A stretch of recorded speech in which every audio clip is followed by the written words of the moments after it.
back to our NBS channel. So लोगोफोर जों नोंथांमोनजों बे खोन्दो 2 आव जों सावरायनो नागिरदों सुफुंसारनायनि बेलायाव जों सावरायगोन आरो सिगांनि पार्ट 1 भिडिअ जोङो बेनिनो माखासे इम्पोर्टेन्ट बाथ्राफोरखौ जों सावरायदोंमोन जे बबेबा मोनसे जुनारा गोथाङै दङना गैया बा बेयो थैनाय दङना गोथाङै दङ बेखौ जोङो पार्ट 1 आव डिसकास खालामदोंमोन आरो जायफोर फरायसा बिथांमोना पार्ट 1 भिडिअखौ नायाखै आं बे भिडिअनि गेजेरजों खावलायनो लुबैयो नोंथांमोना गिबियावनो पार्ट 1 भिडिअखौ नायग्रोनानै ला दा फैबाय नेक्स्ट टपिकआ जाबाय सुफुंसारनाय निउट्रिसन होनना बुंदो स' सुफुंसारनाय बुङोब्ला जोङो बेखौनो बुंनो हायो गोरलैलाव सुफुंसारनाय मोनोब्लासो जोङो गावनि देहाखौ गोग्गोयै लाखिनो हायो एबा गोग्गो लाखिब्ला जोङो जायखिजाया खामानिखौनो मावनो हागोन दा बेफोर सुफुंसारनायखौ जोङो मानिफ्राय मोनगोन सरासनस्रायै जों बेफोर सुफुंसारनायखौ जों जानाय आदारफोरनिफ्राय जोङो मोननो हायो जेरैबायदि ओंखाम बेनि अनगायैबो गोबां जाग्रा मुवाफोरनिफ्राय जों बेफोर सुफुंसारनायफोरखौ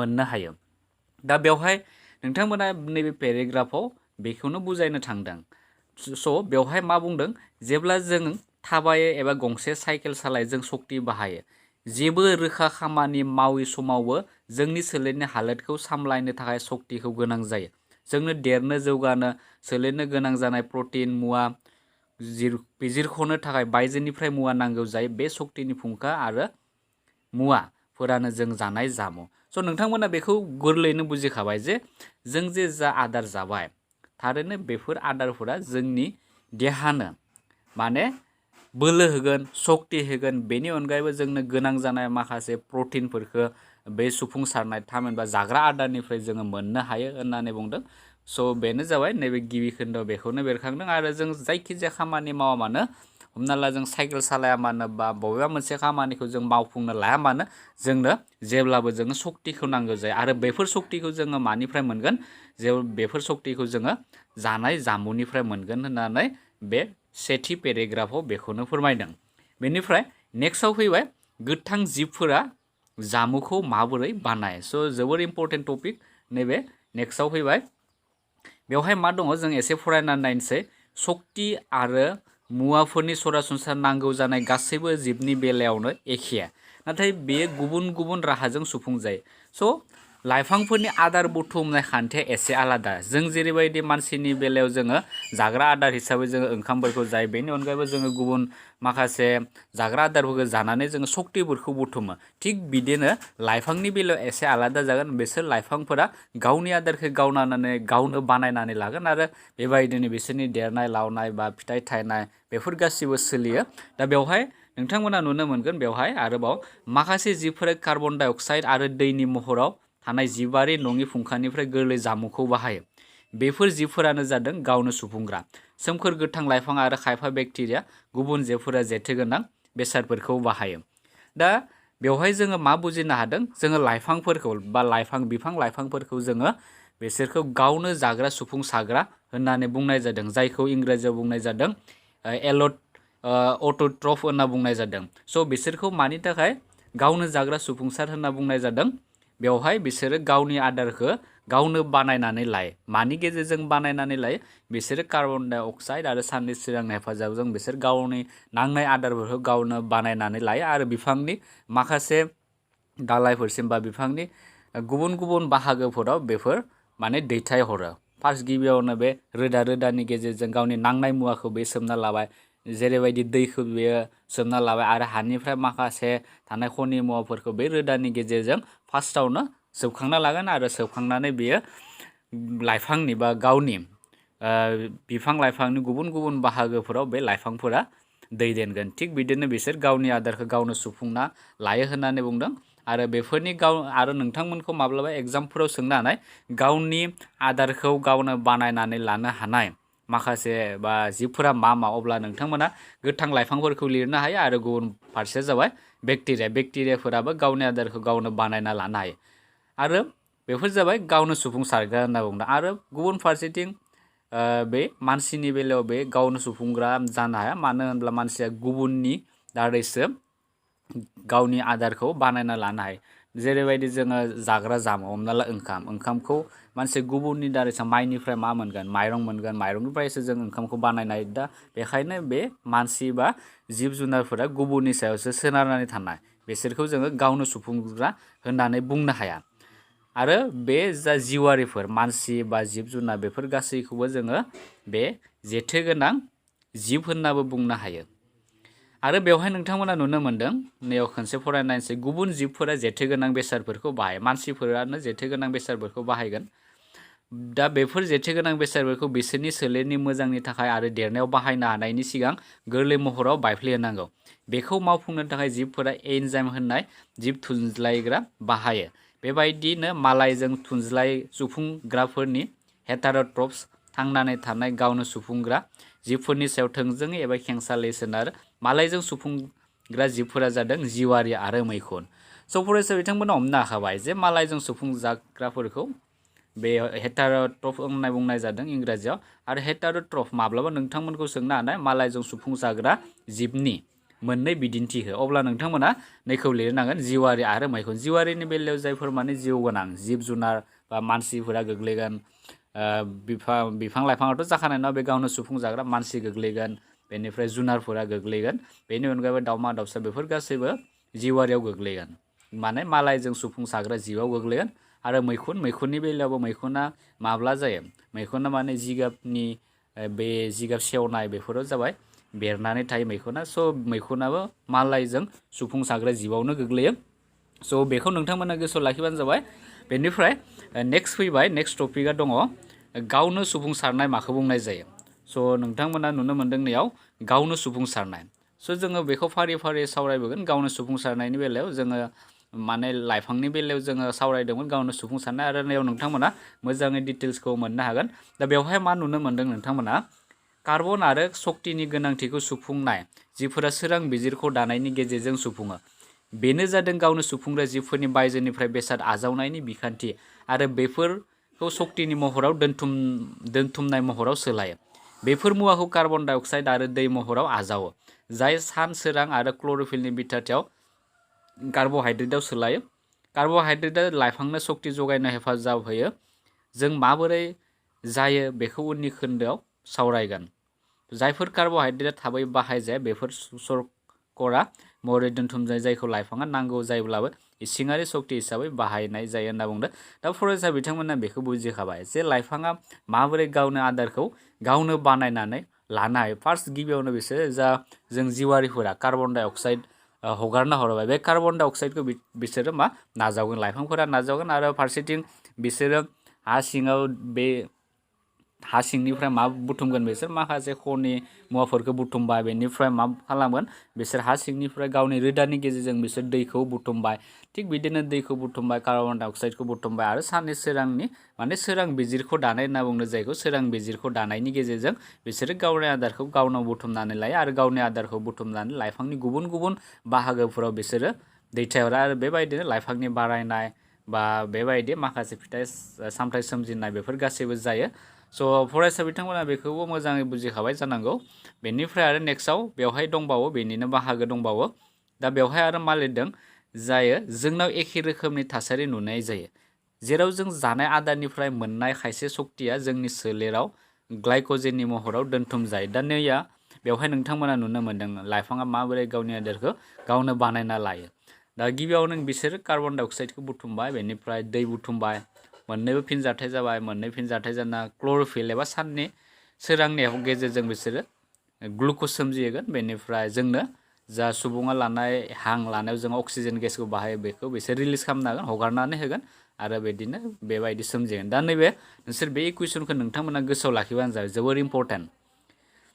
दा बे जाबाय इम्परटेन्ट। बेनिफ्राय नेक्स्टआव फैदो जोंनिया नैबे इम्परटेन्ट। आरो दानिया सोरां बिजिरखौ दानाय बिखान्थिनि समाव थारै मा जायो जों नायदोनि बे बिखान्थिनि समाव गाहायाव होनाय जाथायफोरा जायो। स' नोंथांमोनखौ कुइसन सोङो सोरां बिजिरखौ दानाय बिखान्थियाव जानाय जाथायफोरा मा मा, अब्ला नोंथांमोना बे मोनथामखौ लिरनानै होनांगोन। दा गिबियाव मा दङ, गिबियाव जाबाय क्ल'र'फिलनि गेजेरजों सान सक्ति सोबखांनाय दङ। दा क्ल'र'फिलनि गेजेरजों माने बे लाइफांफोरा सान सक्तिखौ सोबखांनानै लायो, आरो सोबखांनानै बिसोर गावबा गावनि आदारखौ बानायनो हायो। बेनिफ्राय नेक्स्टआव नाम्बार 2 दङ सान सक्तिखौ रासायनारि सक्तियाव सोलायहोनाय आरो दैनि गुन्द्रामाखौ हाइड्रजेन आरो अक्सिजेनाव बायस्रानाय।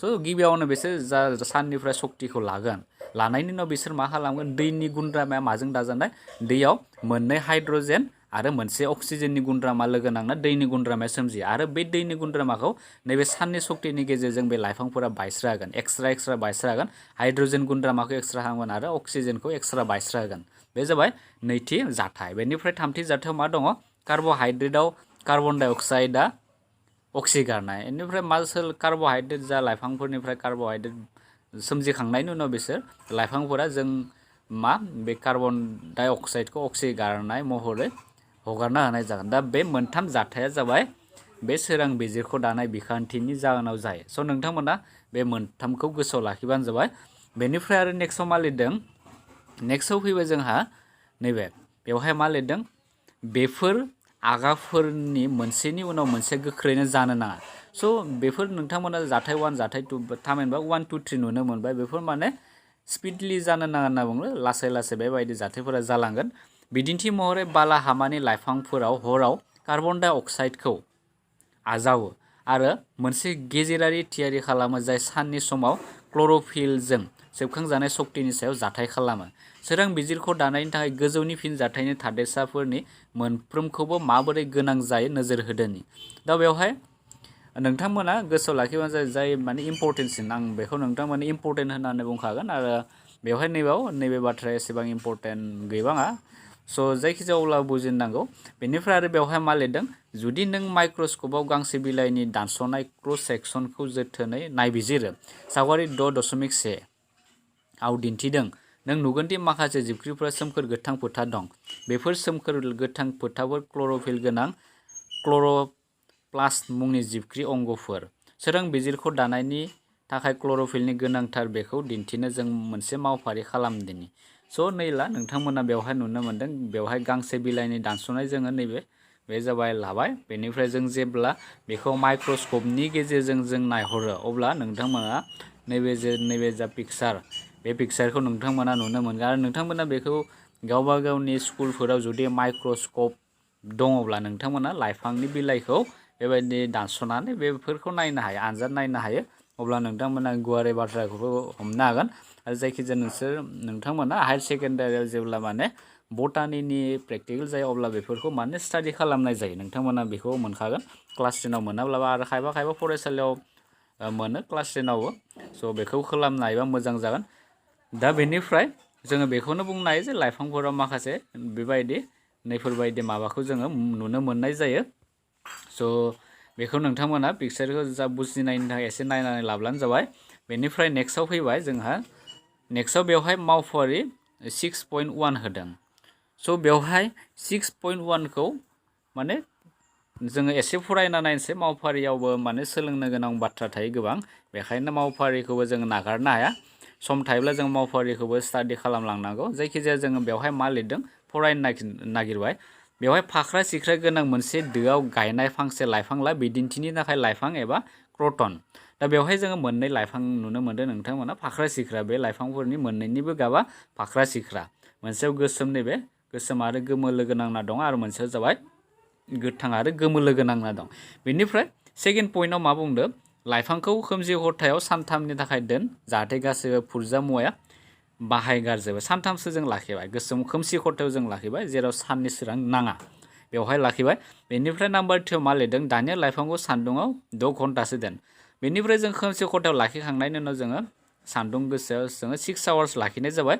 बेनिफ्राय आरो नेक्स्ट नाम्बार 2आव नेक्स्ट पइन्टआ जाबाय लाइफांनिफ्राय गांसे बिलाइ खादो सोमखोर गोथांनि दखरखौ दागो हो आरो बेसोरखौ गांसे खाख्रि बिलाइयाव आखिनो होबाय दा नोंसोरो माने बे कपिफोराव गावबा गावनि बहियाव आखिनो होदों बेनिफ्राय नेक्स्टआव बुंदों बिलाइखौ दान्दिसे समनि थाखाय गोदौनाय दैयाव गोदौहोनानै दोन स' बेबायदि माने स्टेप बाय स्टेप खालामलांब्लानो जागोन नोंसोर बेयाव जाहोनाय बायदि बेनिफ्राय बेनि उनाव बेखौ एलकहल गोनां दिंग्रि गंसे सोमब्रनानै हो गंसे दैनि सायाव गोजौनि दिंग्रिखौ जोथोनै दोन आरो एलकहलखौ गोदौजासे फुदुं बिलाइनि गाबा मा जादों गलिलावनि गाबा माबायदि बेनिफ्राय दानिया मोनसे आय'डिननि दैब्रां गलिलावखौ बिलाइखौ दान्दिसे सम गोदौहोना दोन बिलाइखौ बोखांदो आरो आय'डिननि गलिलावखौ सुस्रादो बेनिफ्राय बिलाइनि गाबखौ नायबिजिर आरो जागायजेननो आखिना दोननाय बिलाइजों बेखौ बेनिफ्राय मा लिरदों सिङाव नायनोसै जोङो स' बेनिफ्राय नैबे फैबाय बेनिफ्राय नेक्स्टआव फैदो जोंना बिलाइनि गाबखौ नायबिजिर आरो जागायजेननो आखिना दोननाय बिलाइजों बेखौ रुजुना नायनो दो। दा नैयाव नोंथांमोना नुनो मोनदों एआव माने सिगां जों नैखौ मोनबाय फाख्रा नङा एसे बे मोननैबो फाख्रा सिख्रायानो खिन्थु नेव कालारा एसे आलादा नेव कालारा एसे आलादा जों नुनो मोनदों। आरो बेवहाय लास्ट पइन्टआ मा होनदों बिलाइनि गुबुन गुबुन दखरफोराव बुरजा मुवानि थाथायनि बागै नों मा रायजिरनो हागोन। दा बेनिफ्राय जोङो मा सोलोंखो दा नैबे जा मावफारि बेनिफ्राय नोंथांमोना मा सोलोंनो हागो जायखिजाया जोङो बेखौ नोंथांमोना नैयाव मोनगोन। दा बेवहाय मा लिरदों दानिया जों फरायसंनोसै लाइफाङा कार्बन डाइ अक्साइडखौ माबोरै मोनो।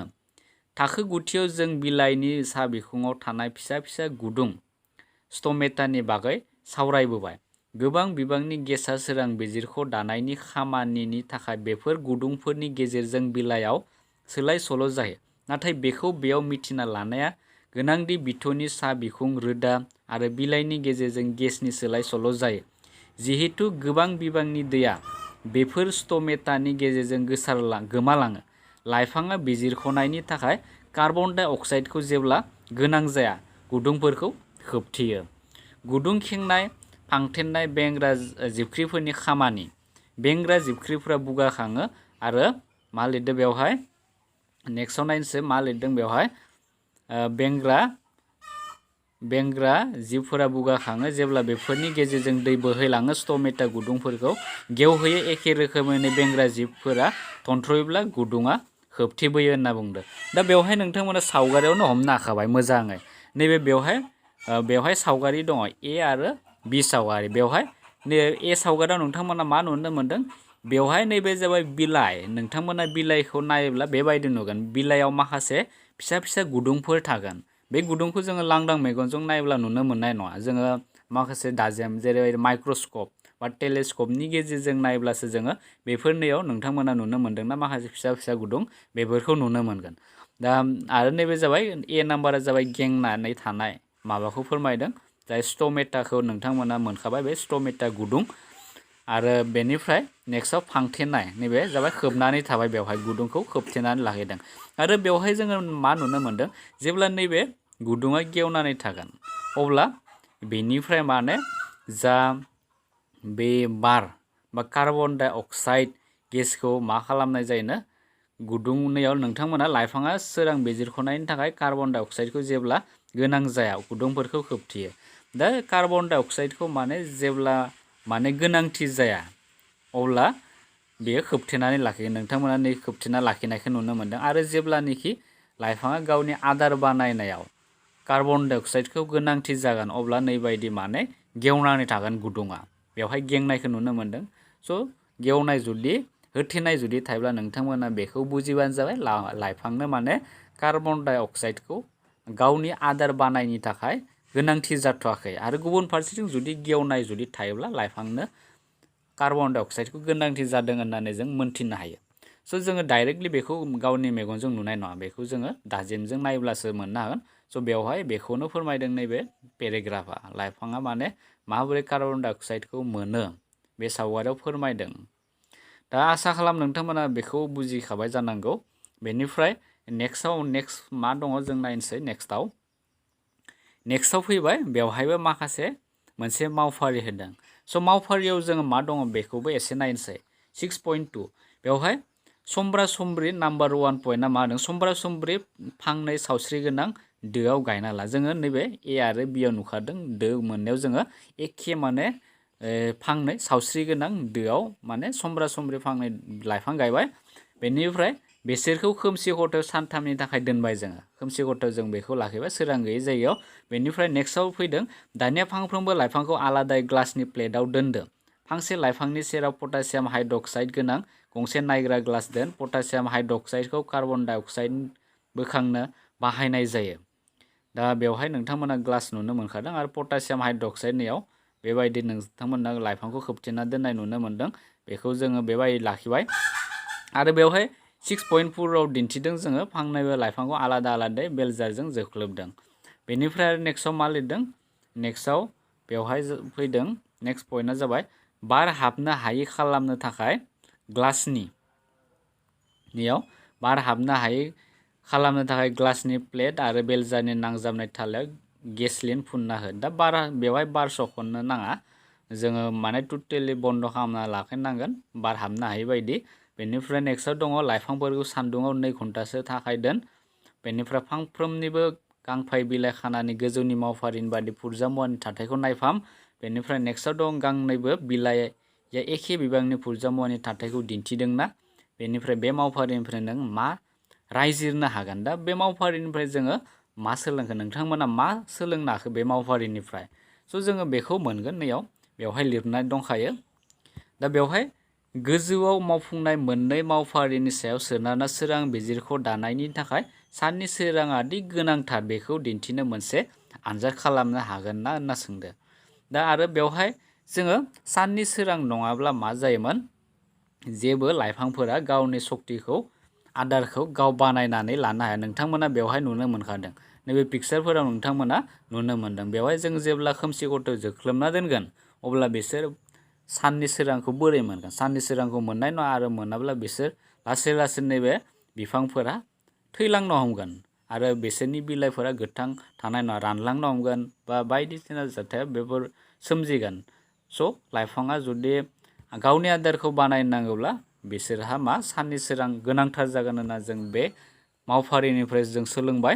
बेनिफ्राय आरो बेवहाय मा लिरबावदों, दासिम गाव सुफुंग्रा जिबफोरा माबोरै बिसोरनि गोनां जानाय सक्तिखौ सुफुङो बेखौ जों सावरायबोबाय। नाथाय बिसोरो गावसोरनि सोलेर दानायनि थाखाय गुबुन गोथां बेसादखौबो गोनां जाबावो, जाय सोरां बिजिरख' दानायाव बाहायनाय दैखौ बोरियाव रज'ग्रा लाइफांफोरा। बेनिफ्राय आरो नेक्स्टआव मा दङ, हानिफ्राय लायो। बेसादफोर जेरै नाइट्रजेन, फस्फरास आरो मेग्नेसियामफोर हानिफ्राय आजाव जायो।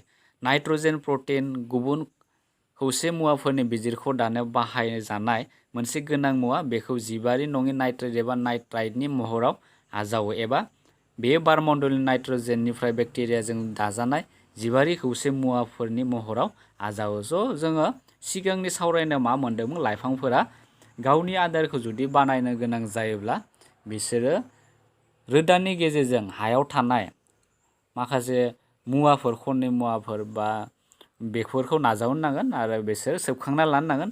बेवहाय हानिफ्राय बिसोर लाइफांफोरा नाइट्रजेन बा फस्फरास बायदिसिना बेफोर थागोन, बेखौ हानिफ्राय नाजाव आरो लाइफांनि गुबुन गुबुन बाहागोआव दैथायहरो। आरो गुबुन फारसेथिं साननि सोराङा नांथारगोन। साननि सोरां नङाब्ला बिसोर लाइफाङा गावनि आदारखौ बानायनानै लानो हानाय नङा। स' बेफोर जाबाय जोबोर इम्परटेन्ट। स' बे खोन्दोआव माने लाइफाङा बोरै गावनि आदारखौ गावनो बानायना लानो हायो, साननि सोरां नङाब्ला माबोरै बिसोर मा जालांगोन, बेखौ नोंथांमोना बुजिबोखाबाय जानांगौ। बेनिफ्राय नेक्स्टआव दङ, नेक्स्टआव बे जाबाय मालायजों सुफुंग्रा पुस्टाय हेटारट'पिक निउट्रिसन। स' मालायजों सुफुंग्रा, बेवहाय जोङो बे खोन्दोखौ, बे पार्टखौ जोङो मालायजों सुफुंग्रा पुस्टाय, बेखौ जोङो उननि भिडिअआव जों डिसकास खालामगोन। स' आसा खालाम नोंथांमोना दिनैनि बे पार्टआव जा डिसकास खालामबाय बेखौ नोंथांमोना गासैबो मोजाङै बुजिनो हादों। बेनिफ्राय जों दा उननि नेक्स्ट भिडिअआव नोंथांमोनजों मालायजों सुफुंग्रा पुस्टाय हेटारट'पिक निउट्रिसन, थारमाने मालायजों सुफुंग्रा माने जों सुबुं माहारिखौ बा जिउआरिफोरखौ, मानसि जुनार बेफोरखौ मालायजों सुफुंसारग्रा होनना बुंनाय जादों। जों बेखौ उननि खोन्दोआव, उननि पार्टआव जों मोजाङै डिसकास खालामगोन। आरो नोंथांमोनखौ बे भिडिअनि गेजेरजों गुरै खावलायहरनाय जायोदि नोंथांमोना जायफोर बे चेनेलाव गोदान बिथांमोना जाहाथे जोंनि चेनेलखौ साबस्क्राइब खालामो आरो खाथियावनो थानाय बेल आइकनखौ थुनानै अलखौ जाहाथे थुना लायो, अब्लासो जों गोदानै फोसावनाय भिडिअफोरखौ नोंथांमोना बयनिख्रुइबो सिगाङावनो मोननो हागोन। उननि भिडिअआव नोंथांमोनखौ लोगो मोनफिनगोन। गोजोन्थों।